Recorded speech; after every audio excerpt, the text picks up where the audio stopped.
Hello, and welcome back to the Medical Mentor Coaching Podcast. I'm Stacey Ishman, and today we are going to be talking about envisioning your ideal career or the power of defining your values and your mission. Now, at the beginning of my academic career, I was hyper focused on, well, almost nothing. I mean, I was all over the place. I said yes to way too many things. But after a couple of years and some fantastic sage advice, I realized that I needed to focus everything I did on persistent pediatric sleep apnea, the area of my academic interest. And I know it sounds like, I'm a left thumb doctor. I was like in a very small niche, but it really was something I was passionate about. And I had an opportunity to grow over the last 20 years. And I became known for this fairly quickly. But it took some time for me to figure out exactly what I needed to be doing and how to focus that time. And it really helped that a couple years in, and this is probably when I got the clarity, not just the advice, was that I figured out that while I liked solving complex clinical problems, they were, sort of not going to get me anywhere if I couldn't help people understand what I cared about and how I wanted to get there. And I've always had this continuous love of learning. I just realized I could focus it. And so I started thinking about my values. What do those mean? What do I care for? And these change over time. What they were in that first year, they're not the same today. And in fact, I had a huge shift a few years ago when I realized the part I loved the most about academic medicine was no longer the research and diving in and scholarship, which I had spent the first 20 years of my career absolutely focused on. But it was the people along the way that I got to help. It was the medical students and the junior faculty and the residents and the fellows who I collaborated with and helped discover what they really had a passion for. I helped them publish. I helped them decide if they wanted to be academic or not. I helped them figure out which specialty was important to them. And that mentorship and that advising and that coaching, it really fed my heart. And so that's what I realized I wanted to spend the next 20 years doing. And so here I am having a podcast about how to envision your ideal career, which hopefully some of my experiences will help, but more excitingly, will hopefully help you figure out where you want to go with your career. Now, when I came to that aha moment about what I wanted to do next, I realized I hadn't clarified my values. I'm not even sure I could have defined values in terms of the most common ones in academic medicine. And so I needed a few minutes to figure it out. And I can tell you, I now walk around with them written down on what looks like this pretty beat up piece of paper because I do carry it around and I do look at it. And for me, at this point, it is about joy and fulfillment, self worth and independence, transparency and honesty, continual growth and learning, and reliability in providing for my family. And I think you heard a lot of ands because I also had a hard time coning down to 10. So as you do an exercise where you come up with your top values, if you come up with 3 or 7, don't worry whether I said to do 5. It's really something that's supposed to be helpful for you. Now, the reason it's helpful is it helps you keep your career aligned. You know when to say yes and you know when to say no. And that's so much easier when you know what's important to you. So if somebody comes to me and asks me to give a talk about, the most common infectious disease components of sinusitis, it's probably not going to be on the list of things that I want to spend my energy on. It's an important topic and I can sponsor somebody else, hopefully. And then I can come back and say, look, I'm so passionate about talking about coaching these days. I would love for that to be something to talk about in your environment if that's something that's interesting to you or your audience or to the grand rounds folks that we're speaking to. And so I've shifted what I can do over time and what I'm interested in so it aligns with my interests and my values. Now, it also helps you build confidence because you actually understand why you're making your decisions. I know a lot of people talk about guilt. In my group coaching course, we talk about it a lot. And I think what really is important is understanding what's healthy guilt from unhealthy guilt. Healthy guilt is when I say yes or no to something that I realize maybe is aligned or not aligned with my values. So I feel guilty about doing something that actually isn't something I really want to do, or I feel like this incongruency in what I'm doing. But unhealthy guilt is, I go ask somebody if they'll give this fantastic talk about confidence, and they don't really want to talk about confidence. They want to talk about, infectious disease in the sinuses. And so they feel a guilt for saying no to me, but really that's an unhealthy guilt. It's okay to say no to things that don't fit with your values and your mission. And then it really helps clarify your brand. So if you want to get on stage, if you want to be invited to give talks or write papers or review things, you really want to make sure people understand your interests and you're not doing a little bit of everything, which is what I did at the beginning of my career. Because your career will take off when people understand what you want to do and it's all aligned. So the first step I'm recommending is to define your core values. And this may be super simple. You might just be able to write it down. It wasn't super simple for me. I did look at some lists. James Clear has a beautiful one on some core values. Common ones for physicians include desire for excellence, autonomy, growth, family, service, mentorship, financial security, all of those super valuable.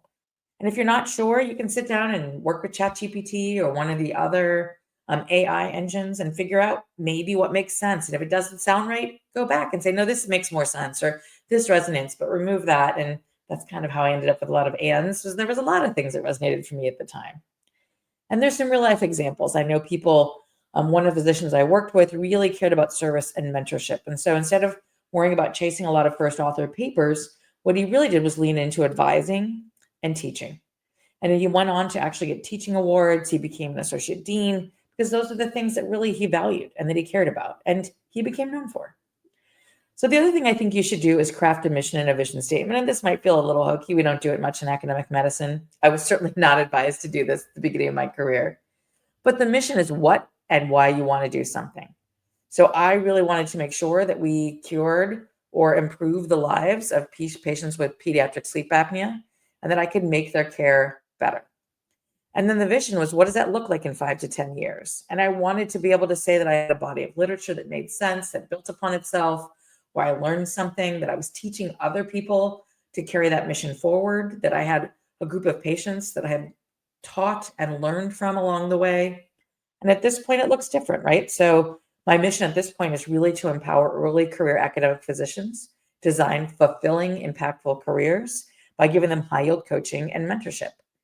And my vision is really to sort of lead a movement that defines success in academic medicine that includes both having a great life that you enjoy, building a career that makes sense from the beginning, and having a clinical impact in whatever way you want to have an impact.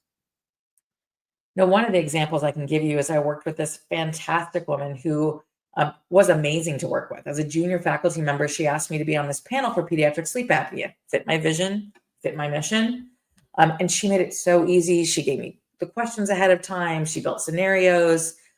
She was really great at hosting this. And as we finished, I said, I was invested. What are you doing? What do you want to be? How do you want to get there? What can I do to help you? And it turned out she cared about pediatric ear disease. And so we had a fantastic conversation about pivoting. Like, if that's what you care about, then you should have people on this panel talking about the topic you care about, seeing what an amazing collaborator you are, building the relationships with people that you want to write about pediatric ear disease with. And so she went on to do that and is now absolutely well known for that, and is on stages and is writing papers and is known for that niche. So it's not hard, but it just sometimes takes somebody from the outside to tell you that you need to focus your time and your energy on the area you care about most. Luckily, I had somebody who did that for me, and I try and do that for people going forward. Now, the last thing I want you to do after you have a mission and a vision statement is to really audit your life. And if you're just starting your career, this is great. You can say, what does my schedule look like? Like, am I spending as much time in the clinic as I think I need, or the OR, or on scholarship, or playing, squash, or going to yoga? Like, how have I set up my life so that it fits the vision that I have, and that the time blocks actually meet with what I say my priorities are? So audit your calendar and think about it. And then it might be as simple as, I'm going to give a talk. Does it fit with my mission? Am I giving talks in the area I care about? Are your publications showing people what your academic brand is and why they should invite you to come talk at their institution? And are the committees and the meetings that you're going to serving your values? So it may be that somebody asked you to be on the compliance committee, and that makes great sense if really service to the department is important to you. I can tell you, I sat in the compliance committee. I didn't think that was what I wanted to do, but I learned how to bill, and I gave something where I taught trainees how to do it and the faculty members. And then, quite honestly, we wrote a paper on their pre-post understanding of it so that I could help with my scholarship. Although, again, this was in that period, it was a little all over the place. So maybe it would have been better to create something that was more along sleep lines. So I could have really shown people, here's how to do sleep billing and how to optimize that, and at least use it as an example. But go ahead and audit your career and your life and see if what you're doing in your calendar aligns with what you think you want to be doing with your life. And so for me, I really made a plan as I thought about coaching and mentorship. And I took my time and my energy and said, where do I want to spend it? And I made sure that my calendar had slots in it for me to do that. And I found sponsors who aligned with my mission. I found peers and mentors who could help me with my goals. I signed up for a business coach to help me set up my business because I wasn't trained to do that off the bat. And I developed my signature lectures so that they talked about time management and aligning your career. I created a course that was intended to help people do exactly what I'm talking about now, which is envisioning your ideal career, set up your clinical time, set up your research plan, and have a promotion plan from the very beginning. And I called it the Academic Kickstarter course. And it's something that I think really helps show people the framework that helps you get to where you want to go. So what I think you should do next, if you're interested in doing more work in this way, is to write down your top 5 values and use a list if you're not sure. Look it up, use a chat, and then define your mission and your vision statements. What do you want to be known for? Why do you want to get there? And how do you want to get there? Where should it be in 5 to 10 years? And then audit your current calendar and your current projects. Make sure they align and decide what to keep, tweak, or release. Now, my final thoughts is the biggest myth in academic medicine is you have to say yes to everything to get promoted. But the truth is, if you say yes to the right things, they really help you move along quickly. So if you get asked to be on the compliance committee and what you really want is to be, on the curriculum committee, then tell people that. And it may be that they need some service first and that's going to come next if you do it. But you're not going to get there if you don't ask for it up front. And you're not going to actually figure out what to ask for if you don't figure out what you want. So spend the time. Now, if I can do anything for you, if you need some help, please get in touch with me. We do have groups and we have an academic Kickstarter course kicking off soon. We would love to work with you. But if that isn't what you need right now and you're going to do it on your own, please send me a note or a DM. I would love to hear how it goes. I look forward to talking to you again. Please rate, review, and follow the Medical Mentor Coaching podcast. And follow us on your favorite app. I know we're on Apple and Spotify, or subscribe here on the YouTube channel. And if you want to get in touch with me to share feedback or questions, or you're interested in some free resources, please let me know. And DM me at @ishmancoach on Instagram, or message me on LinkedIn at Medical Mentor Coaching or Stacey Ishman, or email me at staceyishmancoach@gmail.com, or contact me on my website at www.medicalmentorcoaching.com. And all that will be in the show notes below. Thank you so much.